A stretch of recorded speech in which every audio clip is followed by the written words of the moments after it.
Listen, being left on red stings. It doesn't matter if you're a philosopher, a barista, or an amateur meme lord. That tiny scene stamp on your last message can feel like someone threw your self-worth into a black hole. But here's the twist. What if I told you that Marcus Aurelius, Emperor of Rome, philosopher king, professional unbothered Stoic, would have handled it like a monk in a hurricane? No anger, no double text, no mental spirals. Just calm, clarity, inner peace. So let's walk through it. Not with dry quotes and stiff robes, but through a very real 21st century lens. This is how Marcus Aurelius would handle being left on read, and how you can too. Let's dive in. 1. You are disturbed not by the event, but by your judgment of it. Let's start with the obvious. You sent a message, you waited, they saw it. They didn't respond. Now your mind fills the silence with stories. Did I say something wrong? Are they mad? Am I not worth their time? But Marcus would stop you right there. He'd say, you are disturbed not by the fact that they didn't reply, but by what you've decided it means. You assigned meaning. You interpreted silence as rejection. But silence is just silence. The Stoics believed that external events are neutral. It's our internal judgments that cause suffering. The unread message, that's neutral. Your spiraling ego, that's the enemy. 2. Control what you can, accept what you can't. Marcus Aurelius wrote daily reminders to himself like, you have power over your mind, not outside events. Realize this, and you will find strength. Translation.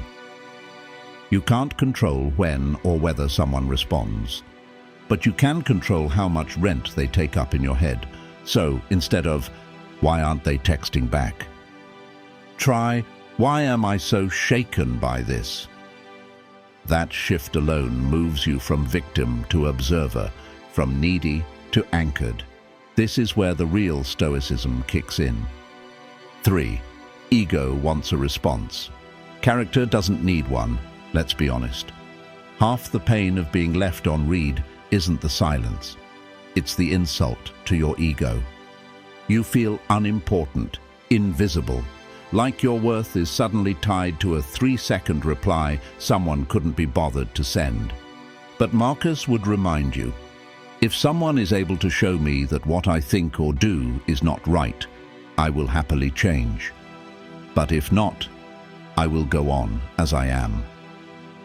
He didn't seek validation, only truth, only virtue. He didn't need applause or closure or a text back. He just needed to know, did I act with integrity? Did I speak clearly, calmly, and honestly? If the answer is yes, the rest is noise. 4. The silence reveals them, not you. Let's reframe. Imagine you're Marcus, sitting in a stone courtyard. You send a respectful scroll to a senator. He reads it, doesn't reply. Would you chase him around Rome with another scroll and a bottle of wine? Number, you'd smile, breathe, and say, ah, his silence speaks of his nature, not mine. That person's response, or lack of it, says more about them than about you. Maybe they're busy. Maybe they're avoidant. Maybe they're just not that into it. But none of those possibilities change your value. 5. A rock is thrown in the air. It loses nothing by coming down. Ever sent a vulnerable message and immediately regretted it? You open the chat 43 times. You consider deleting it. You pray they didn't see it.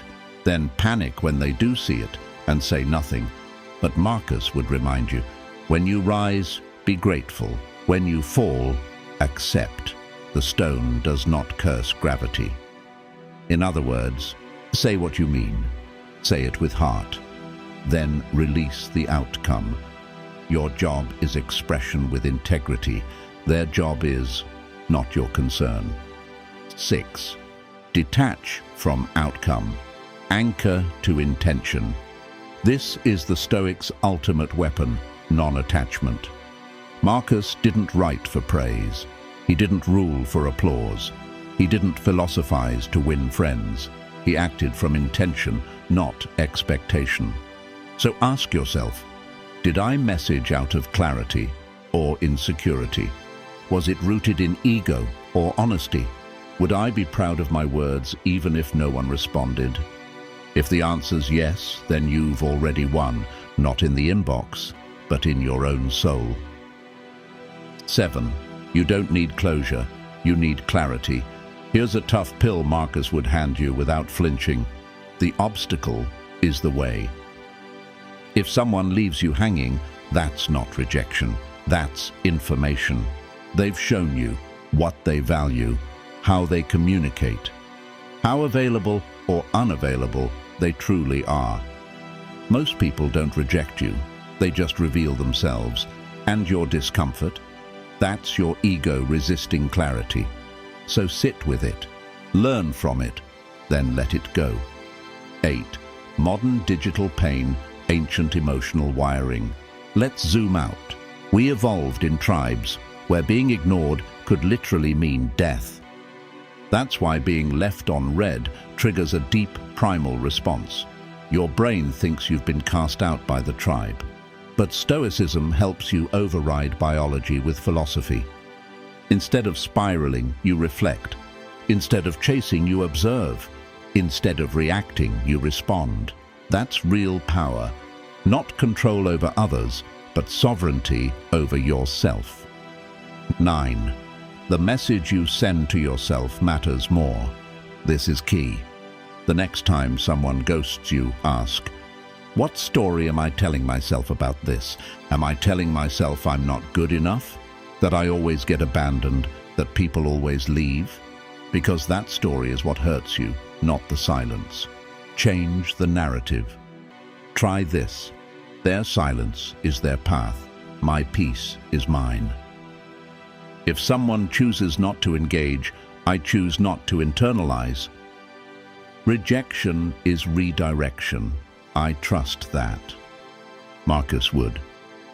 10. Turn silence into signal. Here's the final truth.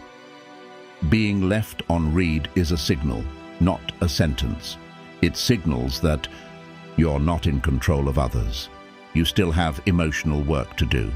Your ego is alive and well, and that's okay. But with each moment of restraint, each breath before reaction, each time you don't send that passive-aggressive follow-up, you grow stronger.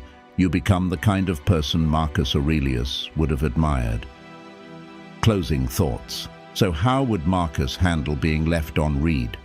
He wouldn't rant, wouldn't spiral, wouldn't text at 2 a.m. He'd smile, close the message, and write something like this in his journal. Today I sent words into the world. They were honest, they were kind. Their echo is not my concern. And then he'd go take a walk, train his body, write something wise, or sit quietly, unbothered, unshaken, utterly at peace. Because in the end, the world doesn't owe you a reply, but you owe yourself self-respect. So next time your screen says seen and nothing more, remember who you are. Not a beggar for attention, not a slave to the algorithm, but a quiet warrior of the inner world, calmly detached, deeply grounded, and fully free. And that is how you master the modern art of letting go, the Stoic way. Subscribe for more Stoic knowledge.